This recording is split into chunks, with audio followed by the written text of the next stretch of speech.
दोस्तों, आपने शायद सुना होगा, history is nothing but the new people making same mistake. ऐसा ही हुआ जब 1815 में बैटल ऑफ वॉटरलू में नेपोलियन ने वही गलती कर दी जो 1761 में मराठों ने पानीपत युद्ध में अफगान फौज के खिलाफ की थी। युद्ध में घुड़सवार सेना और तोफखाना का एक साथ प्रभावी उपयोग युद्ध रणनीति का महत्वपूर्ण घटक होता है। घुड़सवार सेना का सही समय पर उपयोग सेना की शक्ति को बढ़ाता है, जबकि तोपखाने की बमबारी से दुश्मन की डिफेंस को कमजोर करना होता है।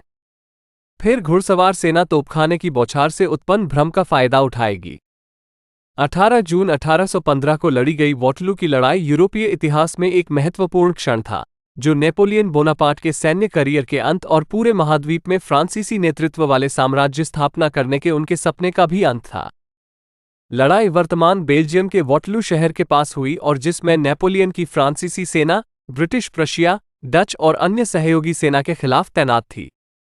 वॉटरलू की लड़ाई के दौरान नेपोलियन द्वारा की गई महत्वपूर्ण गलतियों में से एक उसका घुड़सवार सेना का समय से पहले उपयोग करना था।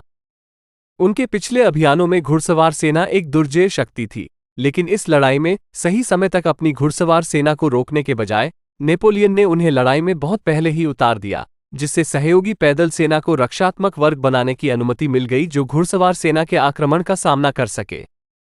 ब्रिटिश और सहयोगी सेनाओं ने अपनी संरचनाएं बनाए रखीं और हमलों को विफल कर दिया, जिससे फ्रांसीसी घुड़सवार सेना को भारी नुकसान हुआ और नेपोलियन की समग्र स्थिति कमजोर हो गई। 1761 में पानीपत की लड़ाई में भी यही गलती मराठों ने की। जब तक मराठा तोफखाना अफगान पोजीशंस को कमजोर करता, उनके डिफेंस को खत्म करता, उसके पहले ही मराठा घुड़सवार सेना ने हमला किया, जिससे उनके सैन्य संरचना बिगड़ गई। इससे अफगान पैदल सेना को रक्षात्मक स्थिति बनाने और हमलों को विफल करने की अनुमति मिली। प्रारंभिक और असंगठित घुड़सवार सेना ने मराठों की हार में महत्वपूर्ण भूमिका निभाई।